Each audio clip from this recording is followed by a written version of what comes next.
Good afternoon and happy Thursday, everyone. It is Scott Wohlers with River Place Capital. It is Thursday, September the 16th. I'm going to talk a little bit about what we saw in markets last week as we're off to a sluggish start for the month of September. And even though at we aren't at that 5% pullback, we're going to discuss the various rolling corrections, as we call them, that we've seen so far in the market, talk about those, the impacts that those have had in the market and the various sectors that have been impacted, and then just how to position yourself moving forward and how to get out of this and do well through this environment.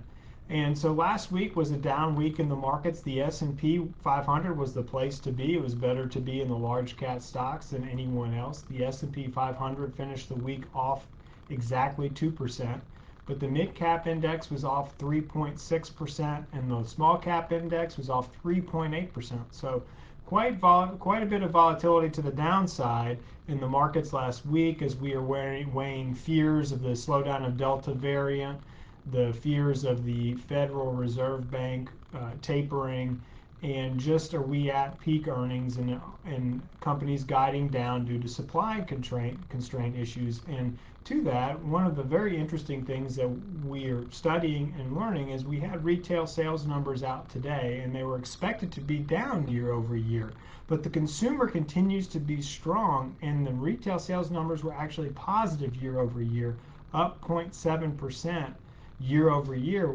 when they were expecting a loss of about 0.8%.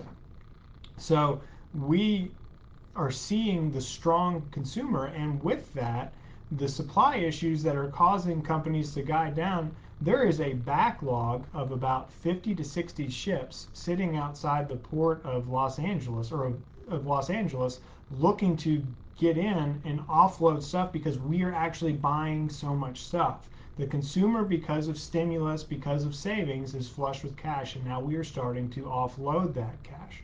But what investors are looking at is this temporary? Is this something that's sustainable, and can we maintain this going forward? And a lot of bets are saying we've had a really good start. We're just going to kind of take our profits and go home. And remember that even with the 2% pullback, as of last Friday, the S&P 500 is still up over 18% year to date. And though we haven't really seen that classic 5% pullback that we always talk about in the market as a very healthy thing, we get those corrections from time to time when we get overvalued or we get ahead of ourselves. It's just a nice little pullback and restart, creates nice buying opportunities, but we haven't seen that 5% pullback overall in the market so far.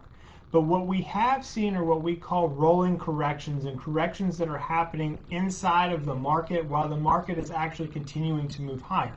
So if you remember back to the beginning of the year, we really started talking about how this was going to be, value was going to take the leadership mantle, and value really did. And for the first 5 to 6 months of the year, value really took off. But it's really hit a pause in a lot of these value stocks, whether it's financials, whether it's industrials, some of those names, they're 10% plus off of their highs for the year. And if you go and look at banks as an overall sector, banks are trading around the same price that they were all the way back in May, while the markets have continued to move higher. So you are seeing these pullbacks within various sectors.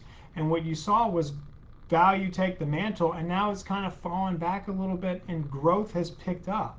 And growth has been the leadership since about June of this year. Now you're starting to see some profit taking and some pulling back out of growth after it's had a nice run. So understand that even though we haven't seen that 5% pullback, look at the internals of the marketplace, and these are some opportunities now that you can go in and bargain hunt, even though we're hovering at 3% off of all-time highs. So there is some bargain hunting and some opportunities here. You just have to be selective in what you do, and you also have to bet on the reopening play of the economy. And the economy is strong, and it is proven to be strong. So look for those opportunities in the stock market as we continue to march higher, and understand that September is a very volatile month. So don't let this scare you. If you have some money to put into the market, use this volatility as a buying opportunity to get in. Remember, investing is a long game. It's a 1 to 10 to 20 to 30 year process depending on where you are in life. and understand these short-term blips are just opportunities for you to get in at a cheaper price.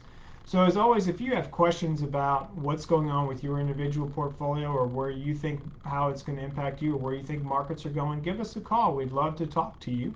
You can reach us at 904-346-3460, or as always, check us out online at www.riverplacecapital.com.